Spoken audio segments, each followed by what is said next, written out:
Ramalakshmi file hi friends, చూసుకుంటూ తన అందరికీ గుడ్ రూమ్లో మార్నింగ్. చెప్తా వెల్కమ్ ఉంటుంది. To our channel Shri Sitakant ఏమో పద్మ వేరే టాక్స్. రూట్లో వస్తూ ఉంటాడు. అనుకోకుండా ఇద్దరు డాష్ ఇచ్చుకుంటారనమాట. అప్పుడు ఫైల్ రామలక్ష్మి చేతిలో ఫైల్ కింద పడిపోయి రామలక్ష్మి సీతాకాంత్ చేతిలో పడిపోద్ది అనమాట. అప్పుడు ఒకరికొకరు అలా కళ్ళల్లో చూసుకుంటూ ఉంటారు. ఇదంతా దూరం నుంచి శ్రీవల్లి శ్రీలత చూస్తూ ఉంటారనమాట. అప్పుడు వదిలించేసుకుంటుంది రామలక్ష్మి. మిస్టర్ ఎన్నిసార్లు చెప్పాలి, చూసుకుని నడవాలి కదా, కళ్ళు కనపడట్లేదా అని అంటది రామలక్ష్మి సీతాకాంత్తో. అప్పుడు సీతాకాంత్ అంటాడు, నేను నిన్ను కలుద్దామనే వచ్చాను రామలక్ష్మి, కానీ ఇలా కలుస్తామని నేను అనుకోలేదు అంటాడు సీతాకాంత్. ఎన్నిసార్లు చెప్పను, నీకు బుద్ధి లేదా అని అంటే, నా బుద్ధి ఉంది, కానీ నా బుద్ధి నిన్ను చూడాలనే చెప్తా ఉంది, అందుకనే వచ్చాను అని అంటది. ఎన్నిసార్లు చెప్పను, నేను రామలక్ష్మిని కాదు మైథిలిని అని చెప్పాను కదా, నేను ఇప్పుడే చెప్తున్నాను, నువ్వు ఇంకా నా కంట పడవద్దు, ఇక్కడికి రావద్దు అనేసి అక్కడ నుండి సీరియస్గా అంటూ ఉంటుంది. ఈలోపు దూరం నుంచి శ్రీవల్లి శ్రీలత చూస్తూ ఉంటారనమాట. అంటే సీతాకాంత్ ఇద్దరు ఇలా ఒకరికొకరు చూసుకున్నారు కదా, ఎవరు ఏంటి అని చెప్పి చూస్తూ ఉంటారు. మీకెవరన్నా కనిపించారు అత్తయ్యగారంటే, నాకేం కనిపించలేదు అంటే ఈలోపు అడ్డు వస్తూ ఉంటాడనమాట. వాళ్ళు వంగి వంగి చూద్దామన్నప్పటికీ సీతాకాంత్ అడ్డు వస్తాడనమాట. అయ్య బాబోయ్, ఏంటండి, ఎవరండి, కొంపదీసి రామలక్ష్మి అక్కయ్య ప్లేస్ని రీప్లేస్ చేస్తుందా ఏంటి అనేసి, ఇంత దగ్గరగా ఇంత క్లోజ్గా ఉన్నారని శ్రీవల్లి అంటుంది. అలా జరగదే, నేను అస్సలు అలా జరగనివ్వను. మళ్ళీ సీతాకాంత్ పెళ్లి చేసుకున్నాడు అనుకో, మళ్ళీ మనకి ఈ ఆస్తి కట్టం మనకు రాదు, మనకి ఎవరు సంపాదించి పడతారు, అందుకనే నేను పెళ్లి జరగకుండా నేను చూసుకుంటాను అనేమో శ్రీలత అంటది. అక్కడ నుండి వాళ్ళిద్దరు వెళ్ళిపోతారు. ఇక్కడ నుండి రామలక్ష్మి వెళ్ళిపోద్ది. అంటే అక్కడ ఇంకా రామలక్ష్మిని చూడలేదన్నమాట. శ్రీవల్లి శ్రీలత ఇంకా రామలక్ష్మిని చూడకుండానే వెళ్ళిపోతారనమాట. కట్ చేస్తే రామలక్ష్మి క్లాస్ రూమ్లోకి వస్తూ ఉంటుంది. ఈలోపు అక్కడ రామ్ ఉంటాడు కదా, రామ్ మొత్తం అన్నీ సెట్ చేసి ఉంటాడు. ఇంకా మిస్ రావట్లేదు ఏంటని తొంగి తొంగి చూస్తాడు. ఈలోపు మిస్ వచ్చేస్తుందని చెప్పి తను ఒక డెస్క్ కింద దాక్కుని ఉంటాడు అనమాట. ఒక బెంచ్ కింద దాక్కుని చూస్తూ ఉంటాడనమాట. రామలక్ష్మి వస్తూ ఉంటుంది.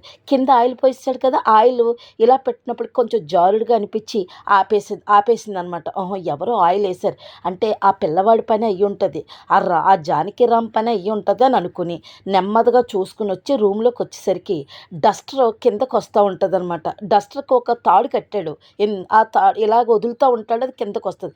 వెంటనే దాన్ని తీసుకుని చుట్టేసుకుంటూ వస్తుంది అనమాట. వచ్చేసి కుర్చీలో కూర్చుందాము అనుకుంటుంది. అప్పుడు ఆ కుర్చీని లాగేస్తాడనమాట. అంటే దానికి తాడు కట్టాడు అంటే కుర్చీలో కూర్చునేటప్పుడు ఆ కుర్చీ తాడుతో లాగేస్తే కూర్చుండిపోతుంది, కింద పడిపోతుంది అనే ఉద్దేశంతో తాడు కడతాడనమాట కుర్చీకి. ఆ కుర్చీ లాగేస్తాడు. అప్పుడు బలవంతంగా పెట్టుకుని కూర్చుంటుంది. ఈలోపు టేబుల్ మీద ఫైల్ తీసినప్పటికీ తన ఫోటో ఒక దెయ్యం బొమ్మలాగా రాసి పెడతాడనమాట. ఆ ఫోటో చూసి, ఇదంతా నీ పనా, ఇదంతా నా మీద కోపంతో నువ్వు చేస్తున్నామన్నమాట అనేసి అనుకుంటుంటుంది రామలక్ష్మి. అప్పుడు ఎక్కడో దాక్కుని ఉన్నాడని ఒక చాక్లెట్ చేతిలోకి తీసుకుని, అబ్బా నా ఫోటో చాలా బాగా వేశారే, నా ఫోటో చాలా బాగా వేశారు అని అంటూ ఉంటే వెంటనే అలా అనుకుంటుంటాడు రాము. అదేంటి, నేను దెయ్యంలాగేస్తే చాలా బాగుందంటదేంటి మా మిస్సు అని అనుకుంటుంటాడు రామ్. అప్పుడు సరే, ఈ బొమ్మ ఎవరైతే గీసారో చాలా అందంగా గీశారో, నాకు నచ్చింది కాబట్టి ఈ చాక్లెట్ ఇద్దాము అని అనుకున్నాను, కానీ అనవసరంగా చాక్లెట్ మిస్ అయ్యారు అని అన్నప్పటికీ కొంచెం నవ్వు వచ్చేసి, మిస్ నేను ఇక్కడే ఉన్నానని చెయ్యెత్తి బయటకు వస్తాడు. బయటకు వస్తే అప్పుడు వెంటనే పట్టేసుకుంటుంది. ఏంటి, ఇది నీ పనా, ఎందుకు ఇలా చేసావు నువ్వు అని చెప్పేసి అంటుంది. ఏం చెప్పకుండా అలా చూస్తూ ఉంటాడు. అయినా ఏంటి మీ నాన్న ఎలా చేస్తున్నాడు, సరిగ్గా పెంచలేదు మీ నాన్న అని అంటే, మా నాన్న అనొద్దు మిస్, మా నాన్న చాలా మంచివారు, మా నాన్న ఏమైనా అంటే నేను అస్సలు ఒప్పుకోను అని అంటుంది. అవును, మీ నాన్న ఏదైనా అంటే పొలోమని మీదకి వచ్చేస్తూ ఉంటావు, మీ నాన్న అదనొద్దు ఇదనొద్దు అని అంటావు కదా, మరి మీ అమ్మ గురించి చెప్పవేంటి, మీ అమ్మ గురించి చెప్పు అని అంటే ఏం చెప్పడు, అలాగ బాధగా చూస్తూ ఉంటాడనమాట. అంటే రామలక్ష్మి వాళ్ళ అమ్మ గురించి సీతాకాంత్ గారు పెళ్లి చేసుకున్నారా లేదా తెలుసుకోవటం కోసం, ఈ పిల్లోడి విషయం తెలుసుకోవటం కోసం ఆ పిల్లోడితోటి మాట్లాడుతూ ఉంటుంది రామలక్ష్మి. అని అడిగితే ఏం మాట్లాడ్డా అలా చూస్తూ ఉంటాడు. నువ్వు మీ అమ్మని తీసుకుని రేపు స్కూల్కి రా, అప్పుడు చెప్తాను నీవు చేసే పని, నువ్వు అల్లరి చేసే పని అదంతాను. నువ్వు రేపు మీ అమ్మని తీసుకుని రాకపోతే కుదరదు, లేదు అంటే స్కూల్ నుంచి బయటకు పంపించేస్తానని వార్నింగ్ ఇస్తుంది. అప్పుడు మా అమ్మని తీసుకొస్తాను, మా నాన్నకి సారీ చెప్తావా అంటాడు మళ్ళీ రాము. రామలక్ష్మి చూస్తూ సరే అని అంటది. ఇంక అక్కడి నుండి వెళ్ళిపోతారు. కట్ చేస్తే ధ్యానం చేసుకుంటా ఉంటది.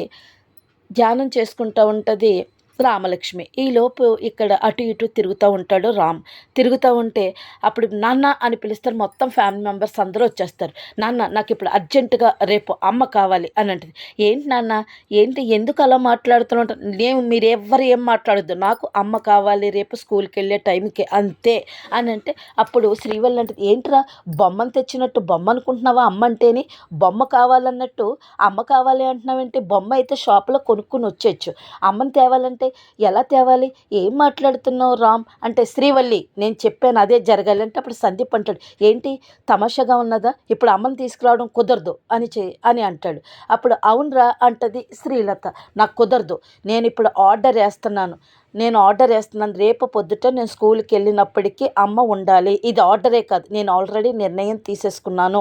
నాకు నిద్ర వస్తుంది, నేను పడుకుంటానని అక్కడి నుండి వెళ్ళిపోతాడు. ఈలోపు సీతాకాంత్ అందరూ ఎక్కడికక్కడికి వెళ్ళిపోతారు. ఎక్కడి వాళ్ళు అక్కడికి వెళ్ళిపోతారు. సీతాకాంత్ సిరి ఫోటో దగ్గరికి వచ్చి బాధపడుతూ ఉంటాడు. ఇక్కడ గార్డెన్లో రామలక్ష్మి ధ్యానం చేసుకుంటూ ఉంటుంది, మెడిటేషన్ చేసుకుంటూ ఉంటుంది. తనకి అంత గుర్తుకొస్తూ ఉంటుంది అనమాట. ఏంటంటే తను తనేమో రామలక్ష్మిని సీతాకాంతని షూట్ చేసినట్టు, ఏవండి అంటే రామలక్ష్మి అని వాళ్ళ ఆయన అన్నట్టు, అలాగే రామలక్ష్మి సీతాకాంత్ ఇలా పట్టుకుంటారు కదా డాష్ ఇచ్చుకుని, అవి నువ్వు నా రామలక్ష్మి అని వెంట పడుతున్నట్టు ఇవన్నీ గుర్తు చేసుకుంటూ ఉంటుందన్నమాట. రామలక్ష్మికి గుర్తొచ్చేసి మెడిటేషన్ చేయలేకపోతూ ఉంటుంది, ధ్యానం చేయలేకపోతూ ఉంటుంది. అప్పుడు అక్కడికి వాళ్ళ తాత నానమ్మ వస్తారు.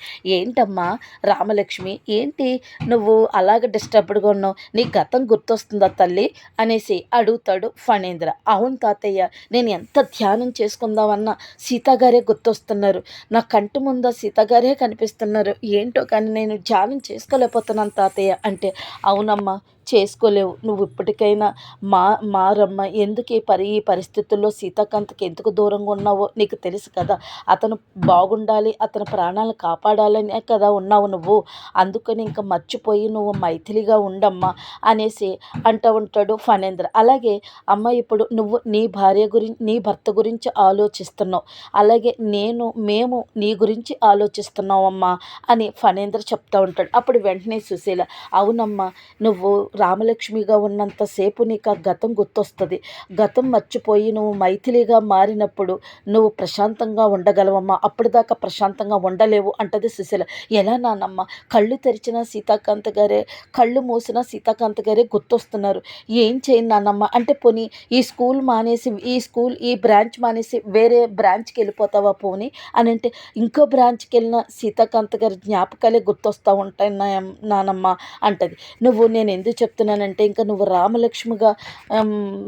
రామలక్ష్మిగా కాకుండా మైథిలిగా పూర్తిగా మారిపోయినప్పుడే నీకు సీతాకాంత్ గారి జ్ఞాపకాలు గుర్తు రావమ్మా అనేసి అంటూ ఉంటుంది సుశీల. అప్పుడు అనుకుంటుంటుంది అనమాట రామలక్ష్మి. అంటే లేదు, సీతాకాంత్ గారు పెళ్లి చేసుకున్నారా? వాళ్ళ భార్య ఎలా ఉంటుంది? సీతాకాంత్ గారిని బాగా చూసుకుంటుందా? నాకు ఆ ఒక్క విషయం తెలిస్తే నేను ప్రశాంతంగా మైథిలిగా మారిపోతానమ్మా అని మనసులో రామలక్ష్మి అనుకుంటూ ఉంటుంది. కట్ చేస్తే ఇక్కడ సీతాకాంత్ సిరి ఫోటో ముందుండి, అమ్మ అంటే సిరి ఫోటో ముందుండి తన గతం గుర్తు చేసుకుంటుంటాడు. అన్నయ్య, మనం అందరం నా కడుపులోంచి నాన్న బయటకు వచ్చేసరికి మనం అందరం కలిసి ఉండాలి, స్వచ్ఛమైన ప్రేమలతో ఉండాలి అన్నయ్య అనే మాటలన్నీ గుర్తు చేసుకుంటూ ఉంటాడనమాట. అప్పుడమ్మ, నువ్వు అందరూ కలిసి ఉండాలి అని అన్నావమ్మ. అలా ఉందాము అని అనేసరికి నువ్వు బిడ్డని కని నువ్వు చనిపోయావు. నీతో పాటు ఈ ఇంటికి సంతోషాలు పంచిన రామలక్ష్మి కూడా బయటికి వెళ్ళిపోయిందమ్మా. ఎలాగా ఇంటి నుండి వెళ్ళిపోయింది, ఎలాగ సంతోషంగా ఉండాలి? నేను నా రామలక్ష్మి అని నేనంటూ ఉంటే, కాదు మైథిలి అని తనంటుంది.